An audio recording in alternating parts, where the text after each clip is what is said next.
ಇನ್ನು ಮಂಡ್ಯ ಕ್ಷೇತ್ರ ಜೆಡಿಎಸ್ ನ ಭದ್ರಕೋಟೆ. ಮಂಡ್ಯ ಕ್ಷೇತ್ರಕ್ಕೆ ಪಟ್ಟು ಹಿಡಿದಿದೆ ಜೆಡಿಎಸ್. ಇದಕ್ಕಾಗಿ ಸೈಲೆಂಟ್ ಆಗಿಬಿಟ್ರ ಸಿದ್ದರಾಮಯ್ಯನವರು ಅನ್ನೋದು. ಯಾಕಂದ್ರೆ ಮಂಡ್ಯ ಕ್ಷೇತ್ರ ನಿಮ್ಗೆಲ್ಲ ಗೊತ್ತಿರೋ ಹಾಗೆ ಜೆಡಿಎಸ್ ನ ಭದ್ರಕೋಟೆ. ಈ ಬಾರಿಯ ಕಳೆದ ಬಾರಿ ವಿಧಾನಸಭಾ ಎಲೆಕ್ಷನ್ ಆದಾಗ 7 ಕ್ಷೇತ್ರವನ್ನು ಕೂಡ ಮಂಡ್ಯದಲ್ಲಿ ಜೆಡಿಎಸ್ ತನ್ನದಾಗಿಸಿಕೊಂಡಿತ್ತು, ಕ್ಲೀನ್ ಸ್ವೀಪ್ ಮಾಡಿತ್ತು.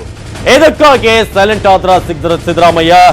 ಯಾಕೆ ಈ ವಿಚಾರದಲ್ಲಿ ಅವರು ಪ್ರಸ್ತಾಪ ಮಾಡ್ತಿಲ್ಲ, ಯಾಕೆ ಅವರು ಇಂಟರ್ಫಿಯರ್ ಆಗ್ತಿಲ್ಲ ಅನ್ನೋದು. ಮಂಡ್ಯ ಕ್ಷೇತ್ರಕ್ಕೆ ಹಠ ಹಿಡಿದ್ರೆ ಮೈತ್ರಿಗೆ ಪೆಟ್ಟಾಗುವಂತಹ ಸಾಧ್ಯತೆ ಇದೆ.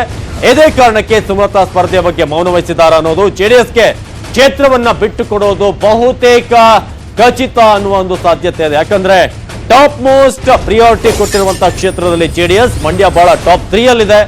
ಕಾಂಗ್ರೆಸ್ ಸಪೋರ್ಟ್ ಇಲ್ಲದೆ ಸುಮಲತಾ ಏಕಾಂಗಿಯಾಗಿ ಸ್ಪರ್ಧಿಸಿದ್ರೆ ಅದು ಮಂಡ್ಯ ಕ್ಷೇತ್ರದಿಂದಲೇ ಅಂತ ಹೇಳಿದ್ರು. ಪಕ್ಷೇತರ ಅಭ್ಯರ್ಥಿಯಾಗಿ ಏನಾದ್ರೂ ಸುಮಲತಾ ಅವರು ಸ್ಪರ್ಧೆ ಮಾಡುವಂತಹ ಚಾನ್ಸಸ್ ಇದೆಯಾ ಅನ್ನೋದು. ಒಂದು ವೇಳೆ ಕಾಂಗ್ರೆಸ್ ನಿಂದ ಟಿಕೆಟ್ ಸಿಗದೇ ಇದ್ರೆ ಇಂಡಿಪೆಂಡೆಂಟ್ ಕ್ಯಾಂಡಿಡೇಟ್ ಆಗಿ ಸುಮಲತಾ ಅವರು ಅಲ್ಲಿ ಸ್ಪರ್ಧೆಯನ್ನ ಮಾಡ್ತಾರ.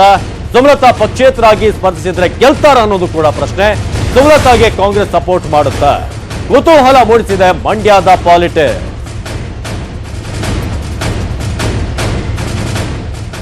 ಇನ್ನು ಮಂಡ್ಯ ಕ್ಷೇತ್ರದ ಸ್ಪರ್ಧೆಯ ಬಗ್ಗೆ ಸುಮಲತಾ ಅವರು ಇತ್ತೀಚೆಗೆ ಹೇಳಿದ್ದೇನೆ, ಬನ್ನಿ ಒಮ್ಮೆ ನೋಡ್ಕೊಂಡು. ಈಗ ಅಭಿಮಾನಿಗಳಂತೂ ಆಸೆ ಪಡ್ತಾ ಇದ್ದಾರೆ, ಅವರ ಒತ್ತಾಯ ಇದೆ. ಅಲ್ಲಿರೋ ಲೋಕಲ್ ಪಾರ್ಟಿ ವರ್ಕರ್ಸ್ ಏನಿದ್ದಾರೆ, ಕಾಂಗ್ರೆಸ್ ಕಾರ್ಯಕರ್ತರು ಏನಿದ್ದಾರೆ, ಅವರೆಲ್ರಿಗೂ ಇದೇ ಆಸೆ ಇದೆ. ಯಾಕೆಂದರೆ ಕಾಂಗ್ರೆಸ್ ಕಡೆಯಿಂದ ಅವ್ರಿಗೊಂದು ಕ್ಯಾಂಡಿಡೇಟ್ ಬೇಕಾಗಿದೆ. ಅವ್ರಿಗೂ ಒಂದು ಐಡೆಂಟಿಟಿ, ಅಸ್ತಿತ್ವ ಅನ್ನೋದು ಕಳ್ಕೋಬಾರದು. ಈ ಎಲೆಕ್ಷನಲ್ಲಿ ನಿಂತ್ಕೊಂಡ್ರೆ ಕಾಂಗ್ರೆಸ್ ಪಾರ್ಟಿನ ಒಂದು ರಿವೈವಲ್ ಆದಂಗೆ ಆಗುತ್ತೆ ಅನ್ನೋ ಆಸೆ ಅವ್ರಿಗೂ ಇದೆ.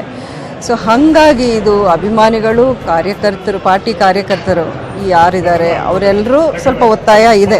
ಈಗ ಅಭಿಮಾನಿಗಳಂತೂ ಆಸೆ ಪಡ್ತಾ ಇದ್ದಾರೆ, ಅವರ ಒತ್ತಾಯ ಇದೆ. ಅಲ್ಲಿರೋ ಲೋಕಲ್ ಪಾರ್ಟಿ ವರ್ಕರ್ಸ್ ಏನಿದ್ದಾರೆ, ಕಾಂಗ್ರೆಸ್ ಕಾರ್ಯಕರ್ತರು ಏನಿದ್ದಾರೆ, ಅವರೆಲ್ರಿಗೂ ಇದೇ ಆಸೆ ಇದೆ. ಯಾಕೆಂದರೆ ಕಾಂಗ್ರೆಸ್ ಕಡೆಯಿಂದ ಅವ್ರಿಗೊಂದು ಕ್ಯಾಂಡಿಡೇಟ್ ಬೇಕಾಗಿದೆ.